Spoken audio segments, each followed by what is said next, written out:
Hello friends, Bhavya classes के educational platform पर आप सबका हार्दिक स्वागत है। जैसा कि आप जानते हैं, पिछली क्लास के अंदर हमने अभी तक हमारे 5.3 कंप्लीट नहीं हुई है। 5.3 का हमारा क्वेश्चन नंबर 3 चल रहा है, जिसमें 1 से 8 क्वेश्चन कर लिए। लेकिन आज हमारा पार्ट 3, 2 और जो भी है, इसके अंदर हमारे क्वेश्चन नंबर जो 3 है, हमारा क्वेश्चन नंबर जो 3 है वो आज आपका कंप्लीट हो जाएगा। क्वेश्चन नंबर 3 में आज हम करने वाले हैं आपका क्वेश्चन नंबर 9 और क्वेश्चन नंबर 10। उसके बाद ये चैप्टर के अंदर तीसरा क्वेश्चन जो सबसे इंपॉर्टेंट और सबसे बड़ा था वो आज हम कंप्लीट करते हैं। तो देखें, हमारा तीसरे क्वेश्चन का क्वेश्चन नंबर 9 क्या दे रखा है।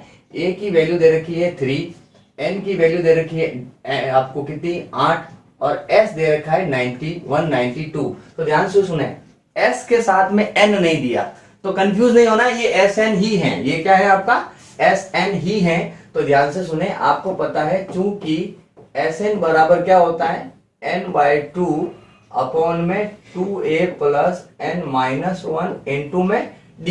तो यहाँ पे दे रखा है 192, n आपको दे रखा है कितना दे रखा है, n की वैल्यू आपको 8 दे रखी है बटे में 2 बराबर में 2 इंटू a की वैल्यू 3, 8 माइनस 1 इंटू में d आपको दिया नहीं है। ठीक है, तो देखें क्या होगा, ये 192 ये कट के कितने हो गए, 2 चौक 8, 2 तिया 6, 8 में से 1 गया 7 इंटू में कौन डी।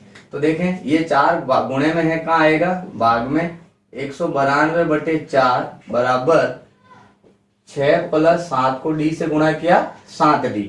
इसको काट दीजिए, 4 चौक 16, पीछे बच गए 3, 4 8 32। तो क्या बचा आपके पास यहाँ पे 6 प्लस 7d। तो पहले तो हम क्या करते हैं, 6 प्लस का है तो इसको इधर भेजते हैं। तो 48 माइनस 6 बराबर 7d।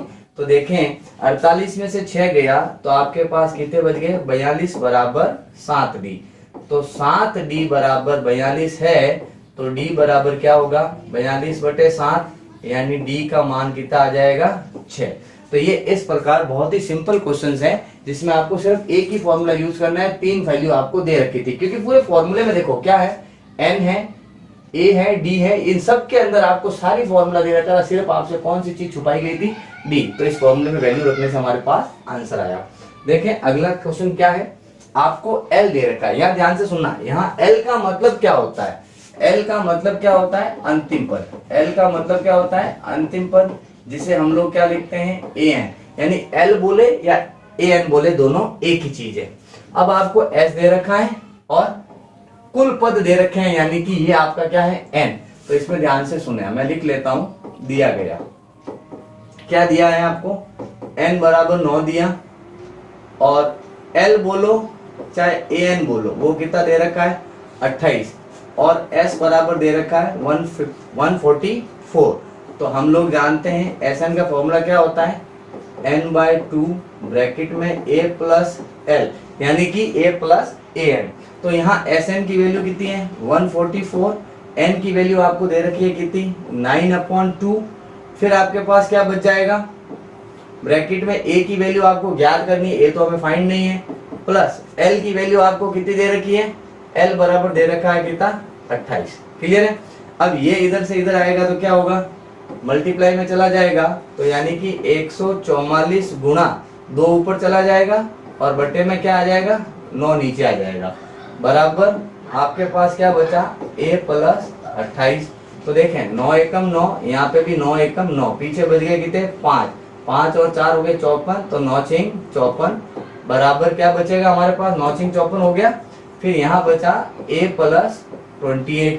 जब ये 28, अभी हमने इसमें 2 से गुणा नहीं किया, क्या नहीं किया, गुणा नहीं किया। तो देखें एक बार इसके लिए हमने क्या किया, 9 के पार्ट से इसको काटा तो 9 एकम 9, फिर पीछे बच गए 5, 9 छिंग 54, ये तो कट गया पूरा। अब इनटू में क्या बचा हुआ है 2, और यहाँ क्या है a प्लस 28। तो देखें इन दोनों का मल्टीप्लाई कितना हुआ 16 दूनी 32, a प्लस 28, प्लस का 28 को क्या करेंगे इधर ट्रांसफर, तो 32 माइनस 28 बराबर a। तो a बराबर आ जाएगा आपके पास कितना -4। यहाँ पे आपका पहला पूछा, एक ही पूछा था, हमने इसको वैल्यू को फाइंड आउट किया। इस प्रकार आज हमारे क्वेश्चन नंबर 3 कंप्लीट हुआ, जिसको हमने 3 क्लासों के अंदर कंप्लीट किया। पार्ट जो भी आपके हमने 3 बनाए इसके, उसमें हमने इसको कंप्लीट किया। अगर आपको इसको सारा रिवीजन करना है तो पिछले 3 पार्ट को आप आराम से वापस देख सकते हैं। तो हम इसी प्रकार अगले वीडियो में मिलेंगे आपसे अगले प्रश्नों के साथ। तब तक के लिए जय हिंद, जय भारत।